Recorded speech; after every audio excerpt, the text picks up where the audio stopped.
নমস্কার সবাইকে, welcome to my blog. আর আজকে শনিবার, যেহেতু শনিবার দিন আমার চাপটা একটু কম থাকে ছেলের স্কুল না থাকাতে, তার জন্য সকালে ওঠাটা একটু দেরি করে হয়।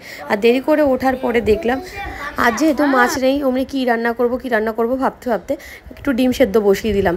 ভাবলাম আজকে একটু ডিমের ঝোলই করি। আর যেহেতু অনেক দিন আমরা ডিমের ঝোল বা ডিমের কারি কিছুই করা হয় না, তো ভাবলাম আজকে সেই দিনটা একটু করে ফেলা যাক। আর ডাল সেদ্ধ করেও রেখেছি। এবার ডিম রান্না করতে আমার এই যে পেঁয়াজ, আদা, রসুন এই সমস্ত কিছু আমি একটু টুকরো করে করে এবার ব্লেন্ডার জারের মধ্যে দিয়ে দেবো। আর এই কয়দিন ধরে একটা ঘটনা সবাইকে, গোটা দেশকে নাড়িয়ে দিয়েছে। সবাই জানো সেই আরজি করের ঘটনা। আসলে এই ঘটনাটা আজকে যেহেতু এটা স্বাধীনতা দিবসের দিনে ব্লগটা আপলোড করছি, সেহেতু মনের মধ্যে কিন্তু সেই স্বাধীনতা দিবসে সেই আনন্দটা আর হচ্ছে না। মানে আমরা আদৌ কি স্বাধীন হয়েছি? মনে তো হয় না। যেখানে একটা মেয়ের স্বাধীনতা নেই, একটা মানুষের স্বাধীনতা নেই, স্বাধীনভাবে বেরোনো, স্বাধীনভাবে থাকার স্বাধীনতা নেই, কিছু মানুষ তাকে একদম মানে শেষ করে দিতে পারে, সেখানে কোথায় স্বাধীনতা? নারী স্বাধীনতাই বলো, ব্যক্তি স্বাধীনতাই বলো, আমার মনে হয় না কোনোটাই সেভাবে আর আছে। তো এই যে একটুখানি পেঁপে আজকে ডালে দিয়ে দেবো। ডাল সেদ্ধ হয়ে গেছিলো আর দিয়ে দিলাম পেঁপেটা। দিয়ে এবার এদিকে আমি কিন্তু ডিমের ঝোলের আলুটা ভাজতে বসিয়ে দিয়েছি। আমরা যদি চারিদিকে কান দিই তাহলে খেয়াল করব যে আমাদের আশপাশে এরকম প্রচুর মানুষ আছে যারা সারাক্ষণ কিছু না কিছুভাবে নির্যাতনের শিকার হচ্ছে। আমরা মেয়েরা কম বেশি কাজের ক্ষেত্রে, স্কুল লাইফে বা অন্যান্য ক্ষেত্রে সাধারণভাবে ছেলেদের দ্বারা ইপটিজিংয়ের শিকার তো হয়েছি। আমরা ছোটোখাটো বলে অনেক সময় অনেক কিছু বলি না, কিন্তু এরকম প্রায় মানুষের সাথে ঘটে। আর এইগুলো যারা অপরাধ ছোটো ছোটো করতে করতে একটা সময় কিন্তু খুব বড় আকারের অপরাধ করতে আর পিছু পা হয় না। তখন মনে হয় যে তারা যেটা করছে সেটাই ঠিক, আর মেয়েরা আসলেই মানে মানুষ না, বা মেয়েদের কোনো প্রতিবাদের ভাষা নেই। আর এরকম ঘটনা কিন্তু বছরের পর বছর ধরে হয়েই আসছে। যখন খুব বড় কিছু হয়, মানুষের চোখে লাগে, তখন হয়তো একটু মানুষ নড়ে চড়ে বসে বা একটু খবরে দুদিন দেখায়। আসলে ছোটোখাটো ব্যাপারগুলো সারাক্ষণ ধরে হতে থাকে, সেগুলো না মানুষের চোখে লাগে, না মানুষ আর বড় করে বলে। তো আজকে এই স্বাধীনতা দিবস উদযাপন হলো ঠিকই, কিন্তু এটাকে কিন্তু হ্যাপি ইন্ডিপেন্ডেন্স ডে আর বলা গেল না। যা হোক, এই যে দেখো আমি একটুখানি গুঁড়ো মশলা আর যে পেস্টটা বানিয়েছিলাম সবটা মিশিয়ে একটু কষে নিচ্ছি। আর এইদিকে একটু কাঁকরোল ছুলে নিচ্ছি।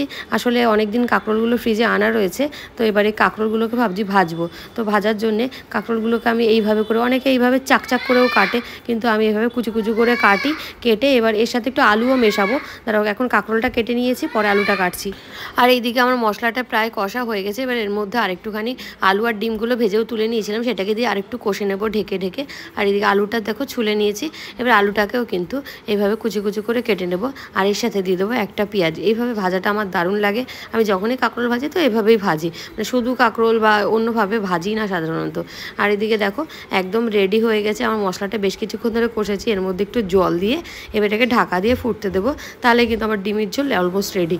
আর এদিকে আরেকটা ফ্রাইং প্যান বসিয়ে কিন্তু আমি ভাজাটা বসানোর জন্য একটু কালো জিরে আর পেঁয়াজ একটু তেলের ওপর দিয়ে নেড়ে চেড়ে নিয়ে, এরপরে এর মধ্যে যে আমি কেটে রেখেছি আলু কাঁকরোলটা, ওটা ভালো করে কেটে ধুয়ে নিয়েছি। তারপরে এটাকে এবার কিন্তু ঢেলে দেবো। ঢেলে দিয়ে ব্যাস এটাকে কিন্তু আস্তে আস্তে করে ভেজে নিতে হবে। আর একটু দিয়ে দিলাম নুন। আর এই পাশটায় আমার ডিমের ঝোলটা একবার একটু খুলে দেখে নেবো যে ঝোলটার পরিমাণ ঠিক আছে কিনা, নুন টুনগুলো একটু ঠিকঠাক আছে কিনা। তো খেয়ে দেখেছিলাম, মনে হলো একটু নুনটা লাগবে, তো একটু নুন দিয়ে দিলাম, দিয়ে আর একটু ফুটতে দিলাম। আর এদিকে আমার ভাজাটা নুন তো দেওয়া হয়ে গেছিলো, এবার একটু হলুদ দিয়ে এবার আস্তে আস্তে করে একটু নেড়ে নেবো। আর ভাজাতে যেহেতু একটু পরে হলুদ দিই আর রঙটা তাহলে কিন্তু সুন্দর হয়। আর ফাইনালি ডিমের ঝোলে অল্প একটুখানি গরম মশলা গুঁড়ো দিয়ে ব্যাস ঢাকা দিয়ে রাখলেই কিন্তু আমার ডিমের ঝোল রেডি। আর ভাজাটা এবার এইভাবে করে কিন্তু আস্তে আস্তে করে ভাজতে হবে, মানে খুব তাড়াতাড়ি ভাজলে ভাজাটা পুড়ে যাবে আর ভেতর থেকে কাঁচা থাকবে, সেটা করলে হবে না। একটুখানি ধিমে আছে ভাজাগুলোই বেশি ভালো হয়, তো সেটাই আমি করছিলাম। তারপরে ভাজাটা হয়ে গেলে আমি চলে গেছিলাম স্নান করতে, আর তারপরে রেডি হয়ে খেতে বসে গেছি। একটু ডাল ভাজা দিয়ে এখন খাবো, ডিমটা আর এখন খেয়ে পারবো না। আর এদিকে দেখো কিয়ান উঠে গেছে, একটু দেরি করে উঠলো শনিবার দিন যেহেতু, এবার উঠেই কিন্তু ও এবার ডাল পাঁপড় দিয়ে ভাত খাবে, তাই জন্য দিদার কাছে চলে গেছে। আরো আছে কই? ও হাতেরটা দেবে এখন। আচ্ছা ওই সাইড দিয়ে দাও, ওই সাইড দিয়ে দাও। আমি এই সাইড দিয়ে তাহলে একটু দেখিয়ে দিই সবাইকে কিয়ান কত কাজ করে।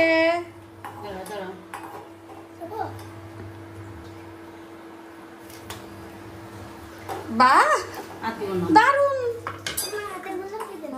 Bye bye. আমি তোমার মান কি বয়, আমার একটা মান কি বয়। তো তারপরে রেডি হয়ে বেরিয়ে পড়েছি স্কুলের উদ্দেশ্যে। আমি শনিবার দিন সাধারণত শাড়ি পরি না, যেহেতু খুব তাড়াতাড়ি চলে আসে, এই জন্যে একটা সালোয়ার পরে নিয়েছি, নিয়ে এবার বেরিয়ে পড়েছি। আর আজকে শনিবার দিন এইটা একটা ঝামেলা যে আমি সকালবেলা ছেলেকে স্কুল দেওয়া থাকে না জন্য গাড়িটাও বের করা হয় না। তো তারপরে গাড়ি বের করে নিয়ে চলে গেছিলাম স্কুলে। আর দুপুরবেলা যখন স্কুল থেকে ফিরেছি, এখনও 1:45 মতো বেজে গেছে, এখন এসে দেখছি কিয়ান দেখছে টিভি। তো টিভি দেখতে দেখতে তারপরে আমি বললাম তাহলে ওঠো, এবার ও সাইকেল চালাতে শুরু করেছে। এই সুযোগে আমি চাইছি ওকে দুধটা খাইয়ে দিতে, কিন্তু তা কি আর হয়, খাবো বললেই তো আর খাবে না।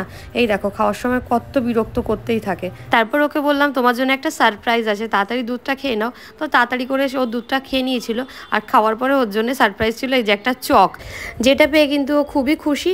আর শুরু করে দিয়েছে মেঝেতে নিজের আঁকিবুকি, কী আঁকছে ও নিজেও জানে না। বড় একটা মাথা, তারপর সরু সরু হাত পা, ছোট্ট ছোট্ট দুটো কান। আমি বললাম এটা কী আঁকছো, বললো কী যেন বলেছিল, আমার নিজেও এখনও মনে পড়ছে না। তারপরে হয়তো নিজের আঁকা নিজেরও কোনো রূপ দিতে পারেনি, তারপর ভাবলাম তোর আঁকা ছাড়ো। এবার দেখছি ও ওয়াটার লিখতে শুরু করে দিয়েছে, মানে স্কুলে বা টিচারের কাছে যেমন যে হ্যান্ড রাইটিং দেয় পরপর পরপর, ও সেইভাবে করে দেখি লাইন বাই লাইন ওয়াটার লিখছে। ভাবলাম তাও ভালো, হ্যান্ড রাইটিং একটু প্র্যাকটিস হচ্ছে। তারপরে আমি বসে গেছিলাম খেতে। আর খাওয়া তো এই যে ডাল ছিল, ভাজা ছিল, আর ডিমের ঝোল ছিল।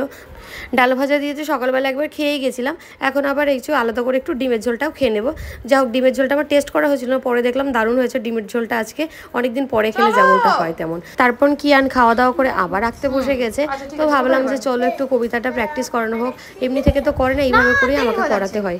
আর ও কিন্তু ওর কাজটা করতেই থাকে, ওইভাবে করে আমি পাশ থেকে বলি, তখন এইভাবে করে একটু একটু যেটা হয় মুখস্থ সেভাবেই করে। তো তোমরাও শোনো। নমস্কার। কবি সুকুমার রায়ের কবিতা বড়াই। বলো। তারপরে গাছের গোড়ায় গর্ত করে, হ্যাঁ। তারপরে না না, রাজার হাতি হাওদা পিঠে হেলে দুলে আসে, বাপরে বলে ব্যাং বাবাজি গর্তে ঢোকেন এসে। রাজা হাতির গায়ে এমন জোরও হয়,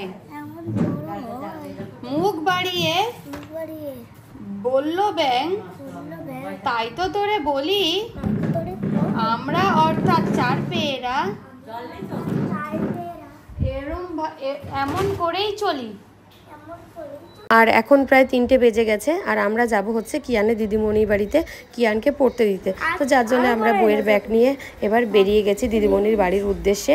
আর বাইরে ভীষণ রোদ্দুর, আর কিয়ান কিন্তু ঠিক ঘর থেকে যেই বাইরে বেরোতে পারলো অমনি ছুট লাগালো, কখন আর কার কথা শোনে, থামতে বললেও কিছুতেই থামে না। তো তারপর আমরা গুটি গুটি পাড়ার ম্যামের বাড়িতে পৌঁছে গেছিলাম। আর আমাদের শনিবার দিনটা কিন্তু এইভাবে করেই কেটে যায়, অল্প ব্যস্ততার মধ্যে দিয়ে। তো আজকের ব্লগটা এই পর্যন্তই থাকলো, দেখা হবে পরের ব্লগে, সবাই ভালো থেকো।